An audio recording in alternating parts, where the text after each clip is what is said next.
This is why they refrain from attacking Israel, because the price which Israel will take from them is too high. Apparently, they are afraid of the Mossad more than they are afraid of the CIA and all the others, because they saw what the Mossad can do when Israel decides to operate this organization. Israel is determined to keep its security above every other consideration. So this was the attack on Tuesday. And ever since then, the Arab world is in a storm. Look, today, before this interview, I had an interview about this issue in one of the Arab satellite channels. The Arab world understands very well. When Israel is determined to keep its security, the Arab world is afraid.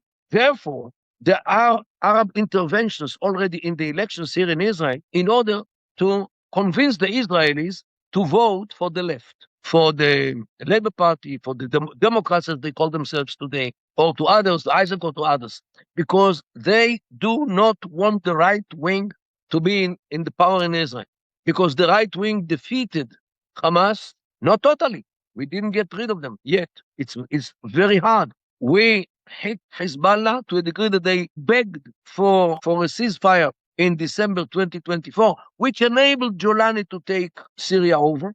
We hit the Iranians, who, with the right mind, thought 3 years ago that Israel will actually target the Rahabar, the supreme leader of Iran. Who thought about this? Who thought that Israel will do anything to Hezbollah, which owned a stockpile of 150,000 missiles? 150,000. La, that means, did you ever count something which was 150,000? Anything? Okay, this is the number of missiles which Hezbollah had. Israel was petrified in front of Hezbollah, in front of Hamas, in front of Iran. Israel was afraid. 2 tents which Hezbollah made on Israeli soil in Lebanon, near Lebanon. Israel was afraid to deal with these 2 tents because Israel was afraid from a war which might erupt with Hezbollah. And today, Israel flies above Syria, above Iraq, all the way to Iran to bomb them whenever and wherever we choose. We occupied 70% of the Gaza Strip, and Hamas are hiding in the caves and in the tunnels. Hezbollah are afraid of us. We attack them whenever we want, with American consent, of course. And Israel became something totally different. And the Arab world is afraid because they know that if Israel wants, Israel will hit them. Israel even hit Qatar, means Palestinians in Qatar, some terrorists in Qatar. And Israel was the first. Then Iran did it to Qatar as well. Their bosom buddy did it to them as well. So here we are. Israel changed dramatically its image in the Middle East. The cost was tremendous. We have losses. Our soldiers got killed, many of them injured, many of them. Many of them are traumatized until this very day.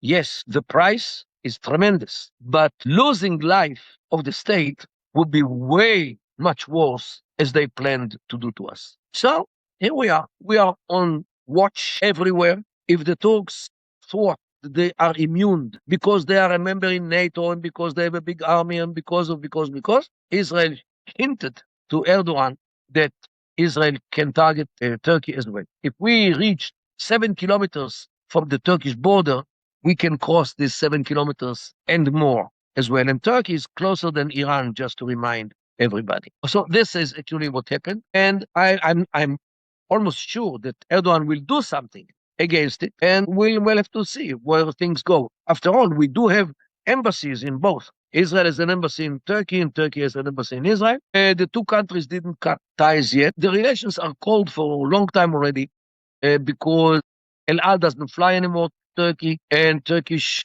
airliners, I think, don't fly to Israel anymore. Maybe a little bit. The Turks actually boycott Israel economically, at least officially. I'm afraid, I think that behind the scenes, there are economic relations between Israel and Turkey, because Turkey is in a very bad economic situation. They cannot afford giving up on Israeli products to those which they need. So, and I do believe that Netanyahu and Erdogan might even be invited by Trump both together to the White House in order to shake hands in front of the cameras when Trump holds both their hands in order to make sure that they really shake each other's hand. And he might do it because the man is unexpected.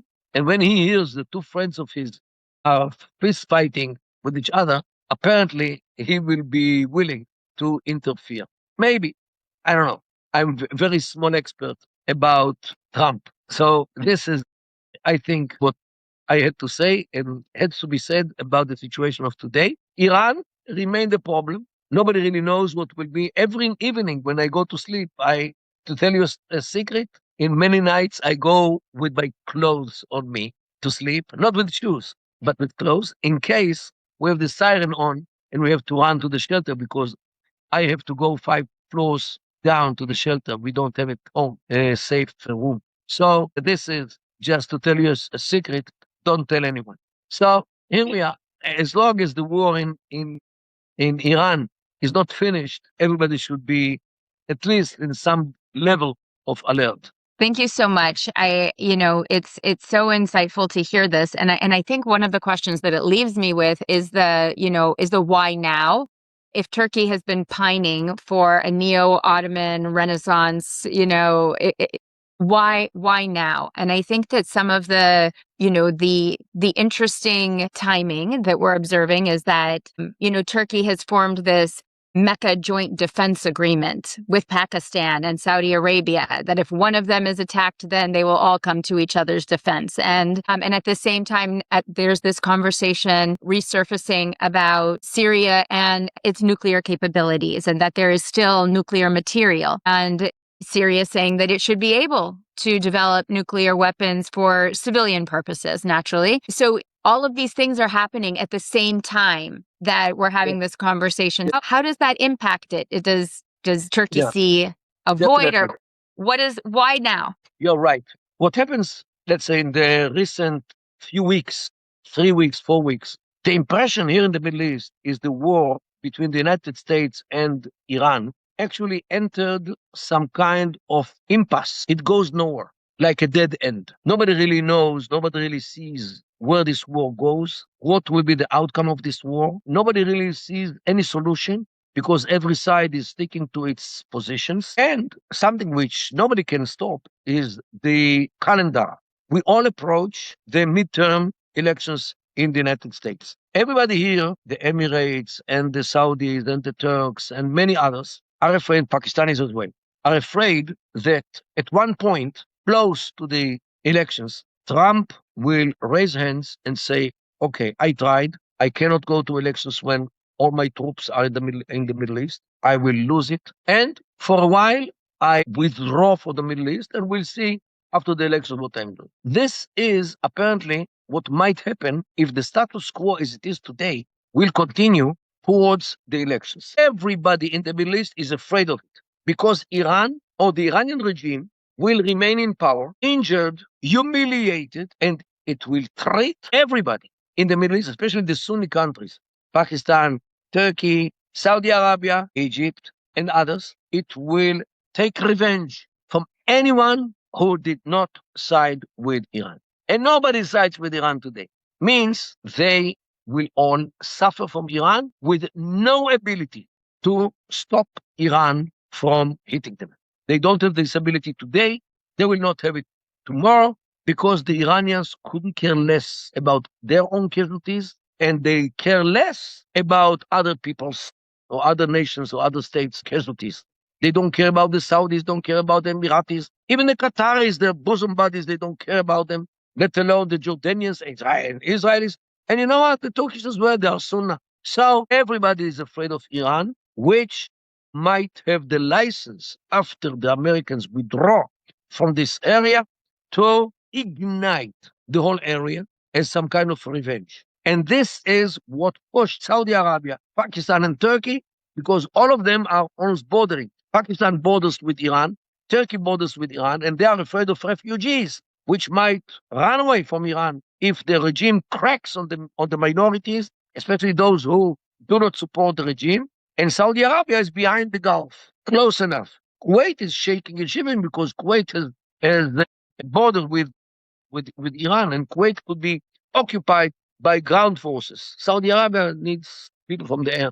Okay, so this is actually what is behind this alliance or new treaties between Saudi Arabia, Pakistan, and Turkey. All are seeing themselves as potential victims of the wrath of the Iranians after Trump takes his tail out from this region, as they say in Arabic. And this is actually, they see forward, they see behind the hill. Okay? They understand that the war goes nowhere, the Iranian regime will remain there, and they will be the next targets of the Iranians if and when and after Trump fails to get rid of the Iranian regime. By the way, maybe this is the reason that Trump announced, I think today, about fastening the economic grip on the Iranian regime. The boycott will be much more fierce, and maybe this will be the way which will push the Iranian regime to collapse. And he tries everything. He shoots to all the directions, and nothing so far worked so far. Okay, there are all kinds of estimates, but a regime which doesn't care about its own citizens will kill them in big numbers, as they did in January. A regime which doesn't care about the welfare of its own citizens, they will sacrifice everything. A regime which doesn't care about others, other nations. So what can defeat him? You can hit them as much as you like. You can kill as many, even the leadership. However, maybe the leadership is more sensitive for them because, in my humble view, so far, since the hostilities restarted some 2 months ago, they did not attack Israel even once. Not one missile, no nothing. Why? Because they are afraid that Israel knows where Mujtaba is hiding.